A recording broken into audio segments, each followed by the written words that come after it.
Boa tarde, queridos irmãos. Sejam todos bem-vindos.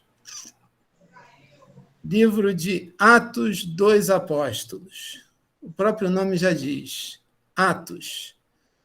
Tudo aquilo que fizeram os apóstolos depois que Jesus ascendeu aos céus, que inclusive é a primeira passagem, compõe o primeiro capítulo, a ascensão de Jesus.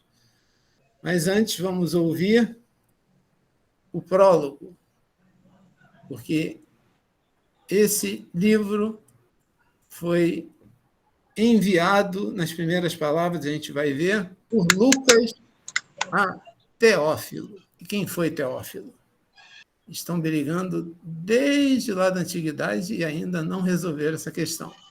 São várias as hipóteses. Teria sido um secretário de Paulo, teria sido alguém amigo de Lucas, e comprovadamente é o autor desse livro de Atos dos Apóstolos. Enquanto o áudio não entra, a gente vai conversando. No livro de Atos dos Apóstolos, escrito por Lucas, nós vamos encontrar principalmente relatos de Lucas sobre Pedro e sobre Paulo, as duas bases nas quais se construiu o cristianismo primitivo, cristianismo inicial, após a partida de Jesus em corpo espiritual, e a gente vai ver isso. E fala também das viagens missionárias de Paulo, e foram 3. O livro de Atos dos Apóstolos é importante porque ele fala também do dia de Pentecostes. Alguém se lembra que dia é esse? E ele significa muito porque ele representa a mediunidade comprovada entre os apóstolos.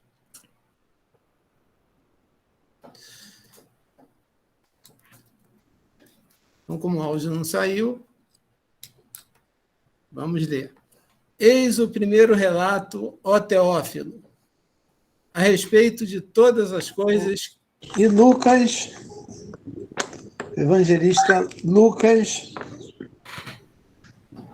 assim começa o livro de Atos dos Apóstolos. Fiz o primeiro relato, ó Teófilo, a respeito de todas as coisas que Jesus começou a realizar e também a ensinar, até o dia em que foi elevado, depois de ter dado ordem aos apóstolos que escolheu através do Espírito Santo,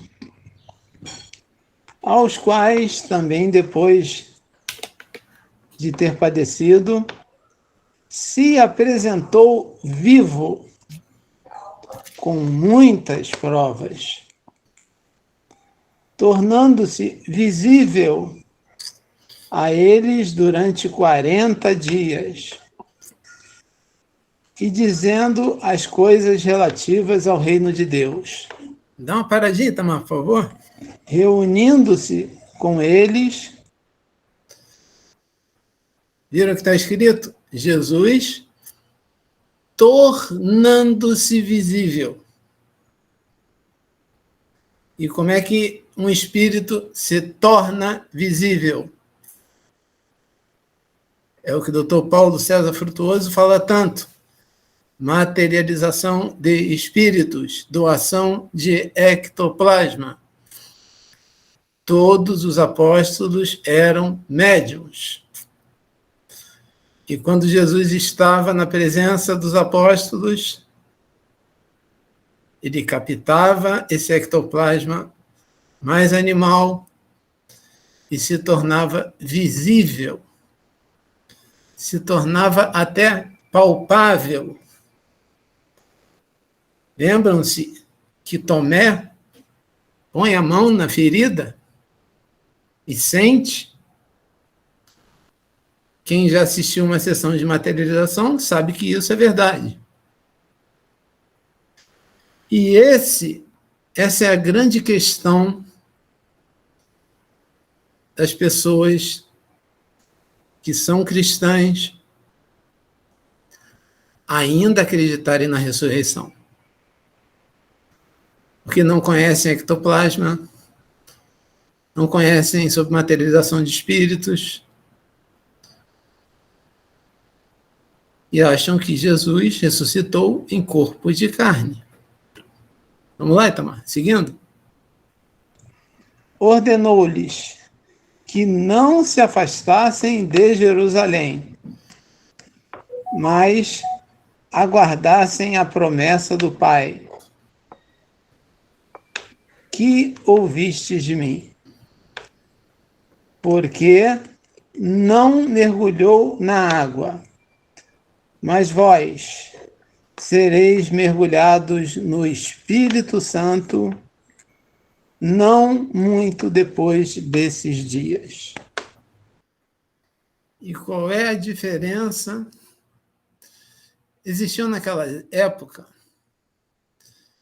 muitas chamadas grupos iniciáticos, que tinham aquilo que se chamavam de mistérios. Para você ser um iniciado, você tinha que passar por uma série de testes. E Paulo comenta sobre alguns desses testes, ou mistérios. O primeiro era o do batismo, quando você se vinculava, e vem da palavra grega, que quer dizer mergulho. Só que João Batista, como fala Lucas, mergulhava, como até hoje nossos irmãos cristãos fazem, na água. Mas Lucas já afirma que o batismo deve ser feito pelo Espírito Santo. E o que significa Espírito Santo? O batismo tem que ser espiritual, não material.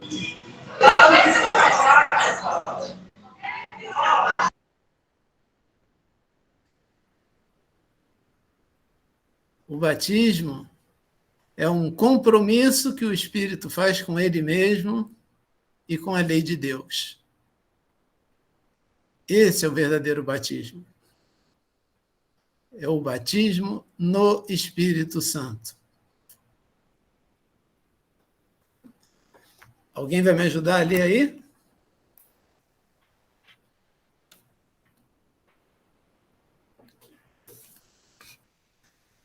Vamos lá. Ascensão de Jesus. Assim, os que estavam reunidos o interrogaram, dizendo: Senhor, neste tempo que estarão restaurando o reino de Israel, disse para eles: não cabe a vós conhecer tempos ou épocas.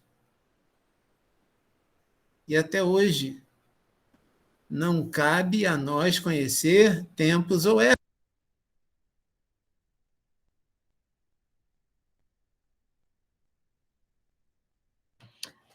Rolou, fechou o teu microfone. Obrigada, Itamar. O tempo na espiritualidade é completamente diferente do tempo dos encarnados. O tempo dos espíritos superiores, mais ainda.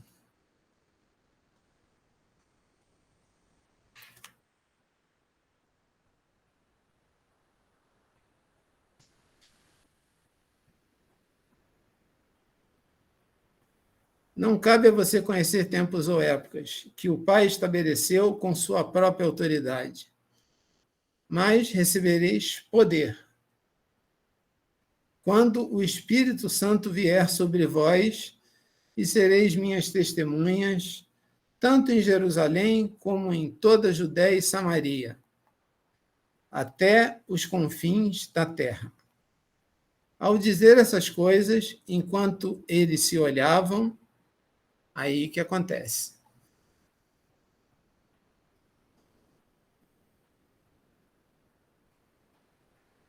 Ele, Jesus, foi elevado em uma nuvem e encobriu os olhos deles. Jesus materializado.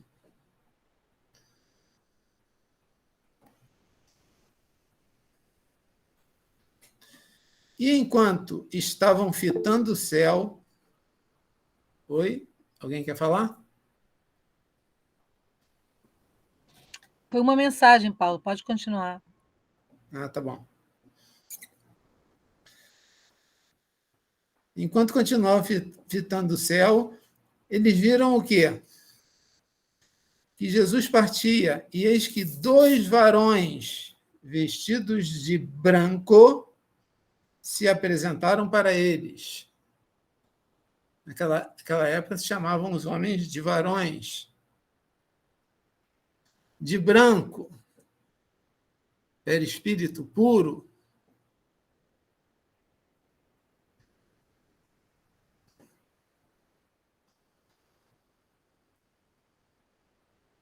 Os quais também disseram: varões galileus, por que estáis de pé olhando para o céu? Esse Jesus, esse, dessa forma, dessa maneira, como está se apresentando aqui agora, que está ao nosso lado,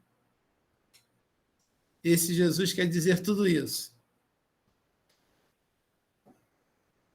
Que foi elevado aos céus no meio de vós, virá da mesma forma que o vistes. Virá quando? É o que normalmente se fala da segunda volta de Jesus. E que muita gente ainda está esperando a primeira vinda do Messias, porque não acredita que ele já veio. Alguns outros estão acreditando que ele voltará ainda uma segunda vez.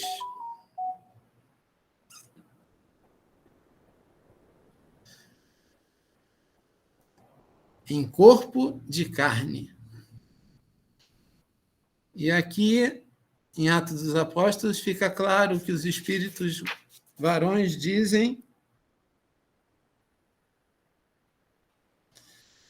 esse Jesus que foi elevado aos céus no meio de vós, materializado, para que pudesse ser visto. As pessoas precisavam ver. Algumas ainda precisam hoje, né?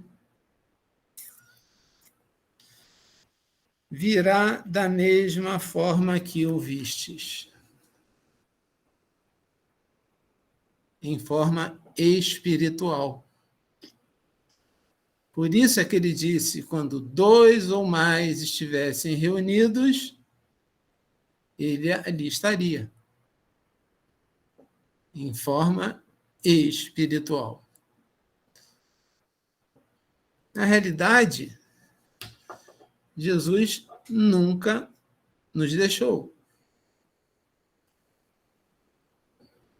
Ele apenas está num plano de vibração completamente diferente e momentaneamente inacessível a nós. Mas um dia chegaremos lá. Alguém quer comentar alguma coisa? Vinda do Espírito Santo.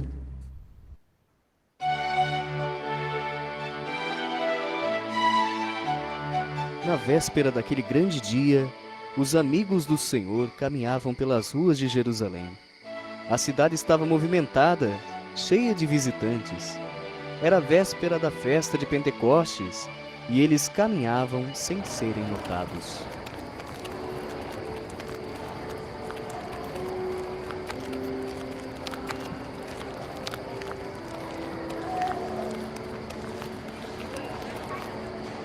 Amanhã será Pentecostes. Parece que foi ontem que ele ressuscitou.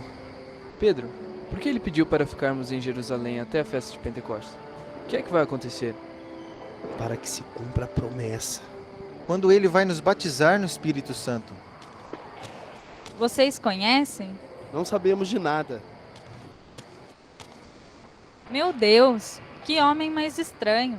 Só queria saber onde fica a hospedaria. Pedro, por que tanta pressa? Precisamos andar mais depressa. Não é seguro falar dessas coisas em público. Tá com medo, Pedro? Medo eu? Estou apenas sendo cuidadoso. Ou vocês querem que façam conosco o mesmo que fizeram com ele? Vamos. Já estamos atrasados.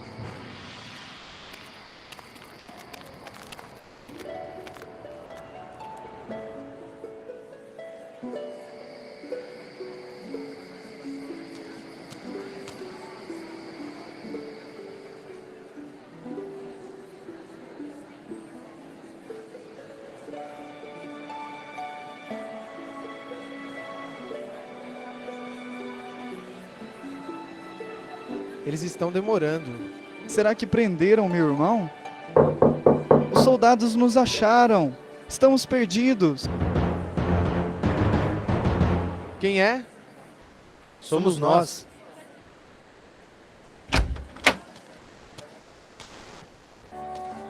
Vamos orar e vigiar, pois amanhã será Pentecostes.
Eles estão falando em minha língua materna. O que está acontecendo? Estão bêbados a esta hora da manhã? Homens da Judéia, e vocês todos que habitam em Jerusalém, prestai atenção. Estes homens não estão embriagados, como vocês pensam, mas cumpre-se o que Deus falou ao profeta Joel. Acontecerá que nos últimos dias derramarei do meu espírito sobre todo ser vivo. Vossos filhos e filhas profetizarão, os vossos jovens terão visões, e vossos anciãos sonharão. Sobre meus servos e sobre minhas servas derramarei naqueles dias do meu espírito e profetizarão. Farei aparecer prodígios em cima, no céu, e milagres embaixo, na terra, sangue, fogo e vapor de fumaça. O sol se converterá em trevas e a lua em sangue, antes que venha o grande e glorioso dia do Senhor. Então todo que invocar o nome do Senhor será salvo. O que devemos fazer, irmão? Arrependei-vos, e cada um de vós seja batizado em nome de Jesus Cristo, para a remissão de vossos pecados. Eu quero ser batizada, eu e a minha família. Eu me arrependo dos meus pecados, todos eles. A partir deste dia, fizeram muitos milagres, curavam os doentes, viviam unidos e tinham tudo em comum. E assim, todos os dias se reuniam para rezar e partir o pão com alegria e com amor. Louvavam a Deus e muitos eram os que se juntavam a eles.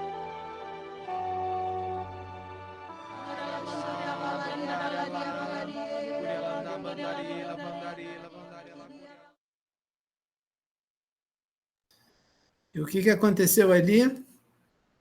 Mais mediunidade. Viram quando os bonequinhos estavam tudo...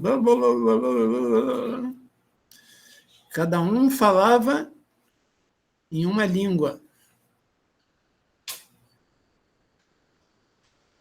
E aí isso o livro dos médiuns chama de xenoglossia. E o que era a festa de Pentecostes? Era uma comemoração judaica dos hebreus. Era a segunda festa mais importante do calendário dos hebreus, cujo nome Pente é igual ao Brasil. Penta, campeão. Pente, vem de 5, que era comemorada após 50 dias depois da Páscoa. A Páscoa que também tinha um significado para os judeus, da sua passagem, da sua saída da escravidão do Egito. E a Páscoa virou um símbolo de quem? Não é do coelhinho, é de Jesus. E Pentecostes acabou por virar um símbolo de quem? Do batismo no Espírito Santo. Na possibilidade das comunicações espirituais, que foi ali mostrada de maneira clara. E a gente para e pensa, se indaga, com provas tão cabais, que estão em toda a Bíblia. Por quê? Só os espíritas, os umbandistas, os que são do candomblé, se comunicam com o demônio. Existiram santas católicas que psicografavam. Muitos pastores também são fortemente inspirados por seus guias espirituais. Falta pouco para que um dia, finalmente, e nesse dia com certeza vai haver muito menos sofrimento, que as pessoas acreditem não, tenham certeza de que a mediunidade é inerente ao ser humano, ao espírito humano, e que a reencarnação é um processo incontestável, que sem ela, nada no mundo parece ter sentido. Deus não é justo, Deus não é bom. E quem quiser pesquisar, a festa de Pentecostes, ela está lá no livro de Êxodo, capítulo 23, a instituição dela, né? Versículos 14 a 17,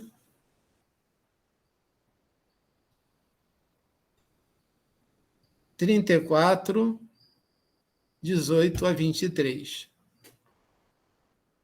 O livro de Êxodo é um dos 5 livros do Pentateuco hebreu, que se chama Torá, entre os hebreus.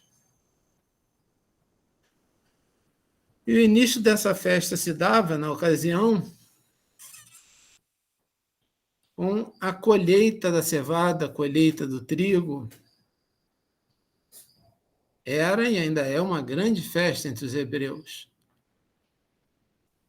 Mas para nós, cristãos espíritas,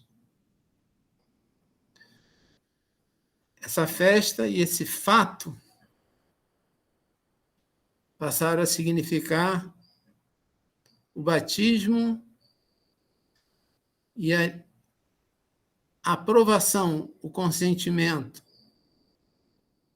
do uso da mediunidade para a caridade, para receber informações e comunicações que gerassem esclarecimento espiritual sobre as leis de Deus, sobre as relações do mundo espiritual e do mundo material. E foi por isso, justamente, que Lucas usa, tanto no seu Evangelho quanto no livro de Atos dos Apóstolos, uma descrição rebuscada de cada passagem. Porque os seus escritos, Lucas foi contemporâneo de Paulo. Lucas foi médico. Não conheceu Jesus, mas pelos seus feitos e por ter acompanhado Paulo, foi considerado pela Igreja Católica como um dos evangelhos chamados canônicos, autênticos.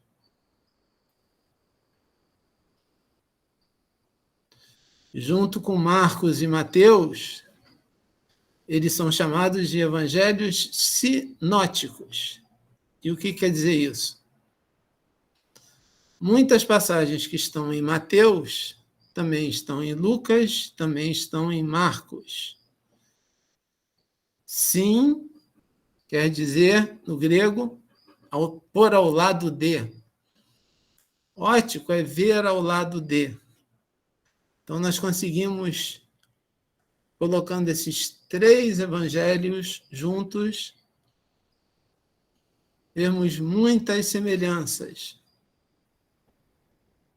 A diferença maior é que Lucas, nessa linguagem rebuscada, ele escreve para os gentios, que eram todos aqueles que não viviam em Israel, em Jerusalém.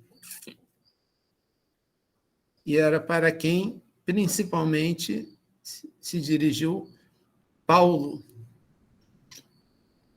Que se não tivesse feito isso, a destruição e a invasão do templo de Israel, tudo que Jesus deixou ficaria perdido. Mas não. Paulo, Lucas e muitos outros levaram o evangelho para além das fronteiras de Israel. E daí para o mundo. Vamos ver se eu leio alguma coisa aqui. Não, mas você está com a Bíblia aí, Norma? Opa! Você lê para mim o capítulo 2 de Atos dos Apóstolos, um pouquinho? Norminha, você está com o som fechado. Obrigada, Beth. Nada, querida. Capítulo 2.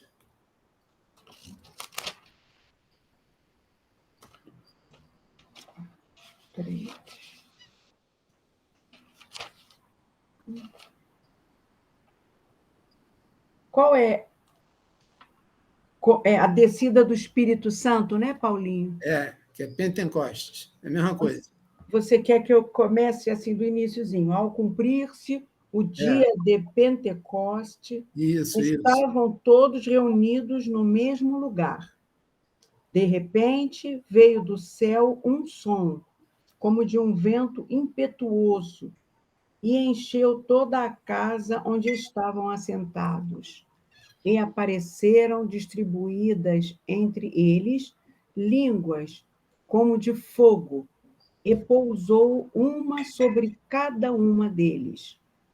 Todos ficaram cheios do Espírito Santo. Quer comentar, Norma?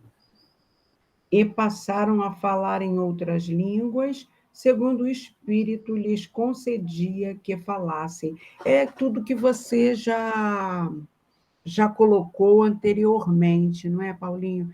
Eles passaram ao exercício da mediunidade e falaram em diversas línguas, ou seja, xenoglossia, como na doutrina espírita. Não é? E essas línguas de fogo, que eles não viam uma forma, né?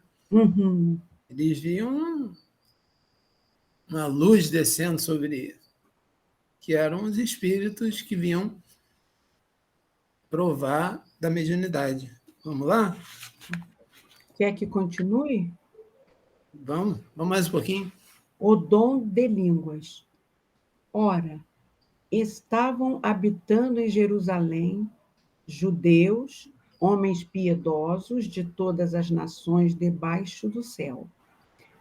Quando, pois, se fez ouvir aquela voz, afluiu a multidão que se possuiu de perplexidade, porquanto cada um os ouvia falar na sua própria língua. Estavam, pois, atônitos e se admiravam, dizendo: Vede, não são porventura galileus todos esses que aí estão falando? E como os ouvimos falar, cada um em nossa própria língua materna?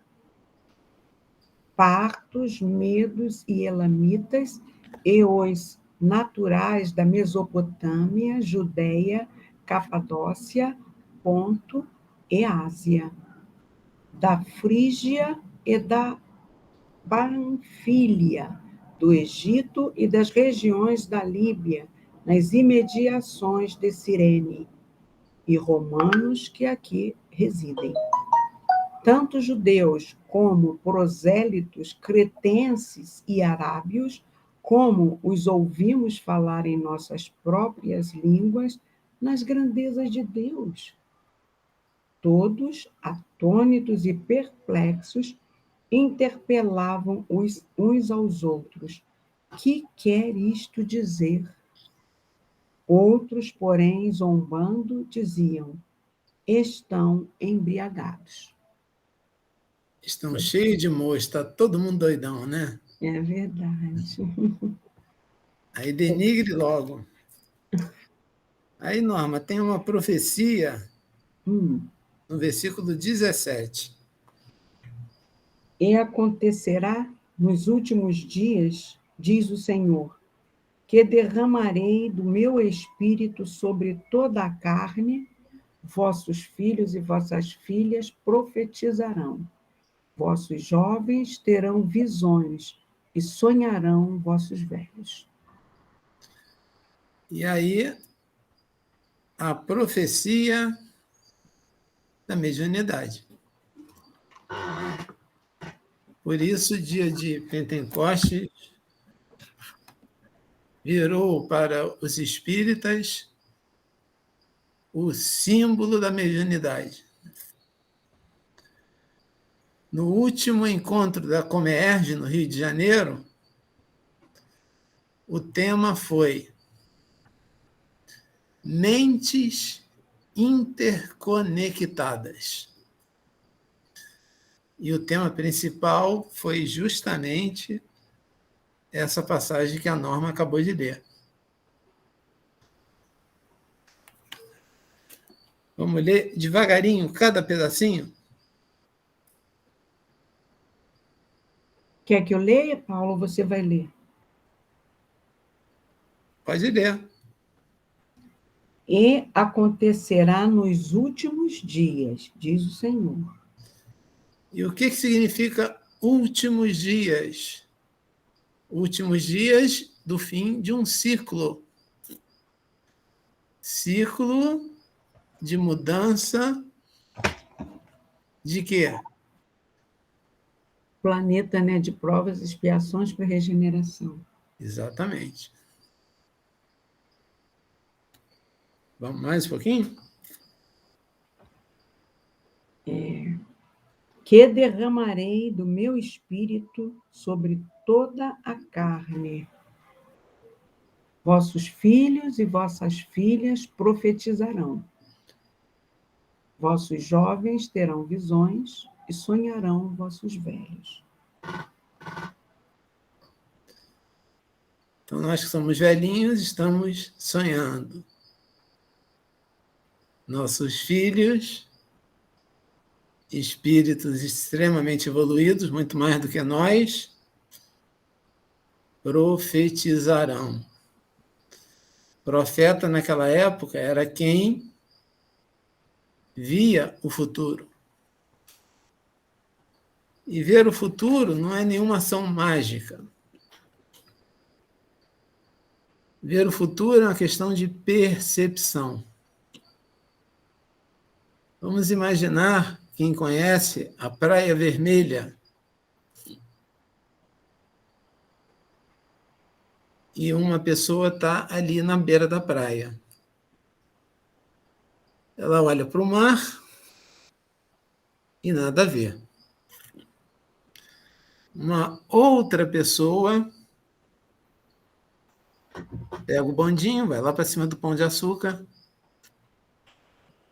e lá de cima ela vê um barco adentrando na Baía de Guanabara. E elas se falam pelo celular. O que você está vendo? Lá de baixo, o mar. E a que está lá em cima do Pão de Açúcar, estou vendo um barco entrar na Baía de Guanabara. O profeta é aquele que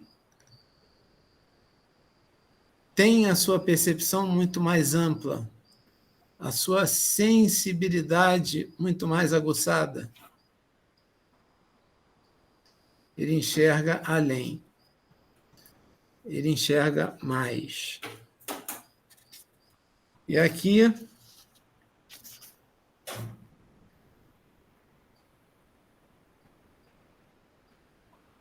temos várias outras passagens.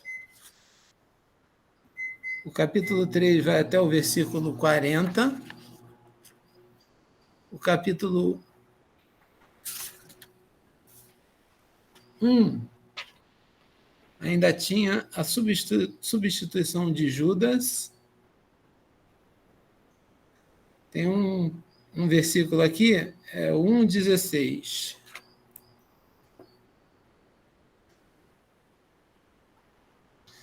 Varões e irmãos, era necessário cumprir-se a Escritura que o Espírito Santo predisse pela boca de Davi a respeito de Judas, que se tornou o guia dos que prenderam Jesus. Então, nesse item, Lucas dá detalhes do porquê Jesus precisava de alguém. Judas não era mau. Judas apenas era alguém que via em Jesus uma liderança para libertar o povo de Israel. Mas, intimamente, ele achava Jesus fraco. Como todos os outros achavam também. Mas ele foi o único a tentar fazer uma espécie de acordo com o Sinédrio, que era a alta cúpula da religião na época.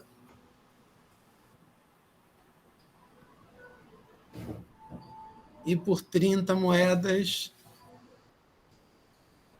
ele entrega o Mestre Jesus, e mesmo quando Jesus está sendo preso, ele ainda acredita e afirma que tudo vai ficar bem. E Jesus, como sabia que Judas não era mau, ele agiu como ele pediu para que nós agíssemos quando ele estava na cruz. Pai, perdoa, eles não sabem o que fazem.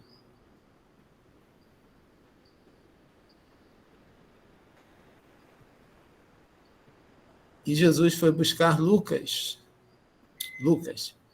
foi buscar Judas nos abismos mais profundos da espiritualidade.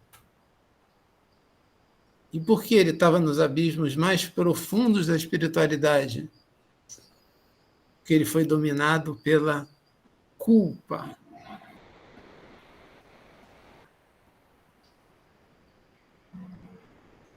Quando Judas tomou consciência realmente quem era Jesus, ele se suicida, pensando que acabaria com seu sofrimento, mas Jesus, sabendo disso, vai buscar Judas, mostrando e exemplificando mais uma vez aquilo que todos nós também precisamos aprender a fazer. A perdoar até aqueles que consideramos inimigos. Mas aí alguém vai gritar, mas eu ia ajudar um cara que me matou? Não, é demais. E o que Estevão fez? Quem leu Paulo do Estevão? Ele, por ordem de Jesus, passou a ser como que um guia espiritual para Paulo. Muitos falam até que aquela preciosa, linda, inspiradíssima declaração de Paulo sobre o amor, lá na carta aos Coríntios, ainda que eu falasse a língua dos homens e falasse a língua dos anjos, se eu não tivesse amor, eu nada seria. E foi esse amor que Jesus veio nos ensinar. Amai-vos uns aos outros como eu vos amei. E ele buscou os mais simples, os mais humildes, para que dessem aqueles que eram médiuns, para que desse continuidade à transmissão da necessidade de que nós e o mundo precisa de amor.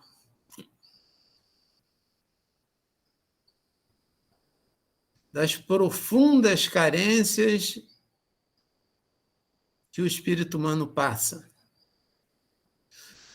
Porque Kardec fala claramente na Gênese que quando os tempos fossem chegados, não seriam as entranhas do planeta que iriam se agitar. Seriam as entranhas do espírito humano, dos seus conflitos existenciais, que só vão achar cura só vão achar paz e só vão achar realização no dia que puderem, como Jesus, entenderem o sentido de servir ao próximo.